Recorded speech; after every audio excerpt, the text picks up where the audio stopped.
Hello everyone, welcome back to Banu kitchen. இன்னைக்கு நம்ம என்ன பார்க்க போறோம்னா ஒரு சூப்பரான சட்னி ரெசிபி தாங்க பார்க்க போறோம். பீர்க்கங்காய் தோலை தூக்கி போடாம அதை வச்சு ஒரு சூப்பரான சட்னி செய்யலாம். இது இட்லிக்கு, தோசைக்கு, சாப்பாடுல நெய் ஊத்தி பிசைஞ்சு சாப்பிட்டீங்கன்னா அவ்வளோ டேஸ்டா இருக்கும். வாங்க இது எப்படி செய்யலான்றதை பார்க்கலாம். வீடியோக்குள்ள போறதுக்கு முன்னாடி மறக்காம சப்ஸ்கிரைப் பண்ணுங்க அண்ட் பெல் ஐக்கானை கிளிக் பண்ணுங்க. ஃபர்ஸ்ட் நம்ம பீர்க்கங்காய் தோலை பீல் பண்ணிக்கலாம். நான் இங்கே 300 கிராம் பீர்க்கங்காயை எடுத்து அதை தோல் நல்லா சீவிட்டு நல்லா கழுவி இந்த மாதிரி எடுத்துக்கோங்க. இப்போ ஒரு பேன் எடுத்துக்கோங்க. அதில் ஒரு 2 டேபிள் ஸ்பூன் எண்ணெய், 1 டீஸ்பூன் உளுத்தம் பருப்பு, 2 டீஸ்பூன் கடலைப்பருப்பு, 5 பச்சை மிளகாய், 3 காஞ்ச மிளகாயை சேர்த்துருக்கேன். காரம் உங்களுக்கு ஜாஸ்தியா வேணும்னா பச்சை மிளகாயை நீங்க 6 கூட சேர்த்துக்கோங்க. 1/2 டீஸ்பூன் சீரகம் சேர்த்துட்டு நல்லா பொன்னிறம் ஆகுற வரைக்கும் வதக்கிக்கோங்க. பருப்பு எல்லாம் கொஞ்சம் பொன்னிறம் ஆகணுங்க. பீர்க்கங்காய் தோல் நான் 300 கிராம் எடுத்திருக்கேன். பாருங்க, இதுல ஒரு 3 பூண்டு, கொஞ்சமா கொத்தமல்லியை சேர்த்துட்டு 1 நிமிஷம் நல்லா வதக்கிக்கோங்க. லோ ஃப்ளேம்லயே வச்சு வதக்கிக்கோங்க. பருப்பு நல்லா செவந்துடுச்சு. இப்ப நம்ம இதுல கழுவி வச்சு அந்த பீர்க்கங்காய் தோலை சேர்த்துடலாம். இது கூடவே இந்த சட்னிக்கு தேவையான அளவுக்கு உப்பு சேர்த்துக்கோங்க. கொஞ்சமா புளி சேர்த்துக்கோங்க. ஒரு 2 கொட்டை அளவுக்கு புளி சேர்த்தா போதும்.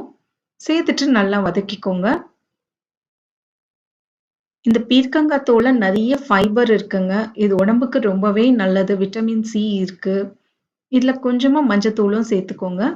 சேர்த்துட்டு 1 நிமிஷம் நல்லா வதக்கிக்கோங்க.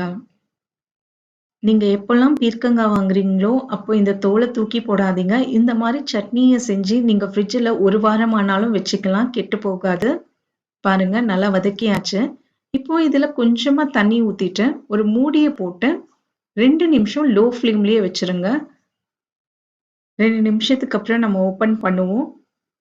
இந்த தோல் நல்லா வெந்து இருக்கணுங்க, இல்லைன்னா ஒரு மாதிரி கசக்கும். கத்தியோ இல்ல ஸ்பூனோ வச்சு நீங்க கையில இப்படி அமுக்கி பார்த்தீங்கன்னா பாருங்க, இந்த அளவுக்கு வெந்திருக்கணும்.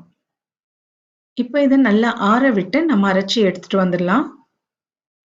ஒரு கிளீனான மிக்ஸி ஜார்ல தண்ணியை ஊத்தாதீங்க. தேவைன்னா 1 டேபிள் ஸ்பூன் தண்ணி மட்டும் ஊத்துங்க. ரொம்ப ஊத்தி அரைக்க வேண்டாம். பாருங்க, சட்னி ரெடி ஆயிடுச்சு. இதை ஒரு பாத்திரத்துல மாத்திக்கோங்க. நாம இதை தாளிச்சிடலாம். தாளிக்கிறதுக்கு ஒரு பேன் எடுத்துக்கோங்க. அதுல ஒரு 2 டேபிள் ஸ்பூன் எண்ணெய், 1/4 டீஸ்பூன் கடுகு. கடுகு நல்லா பொரிஞ்ச பிறகு 1/4 டீஸ்பூன் சீரகம், 1/4 டீஸ்பூன் உளுத்தம் பருப்பு, 1/4 டீஸ்பூன் கடலைப்பருப்பு சேர்த்துக்கோங்க. எல்லாமே நல்லா பொரிஞ்ச பிறகு கொஞ்சமா கருவேப்பிலையும் சேர்த்துட்டு நல்லா வறுத்துக்கோங்க. லோ ஃப்ளேம்லயே வச்சு வறுத்துக்கோங்க. இப்ப நாம இந்த தாளிப்பை சட்னியில சேர்த்துக்கலாம்.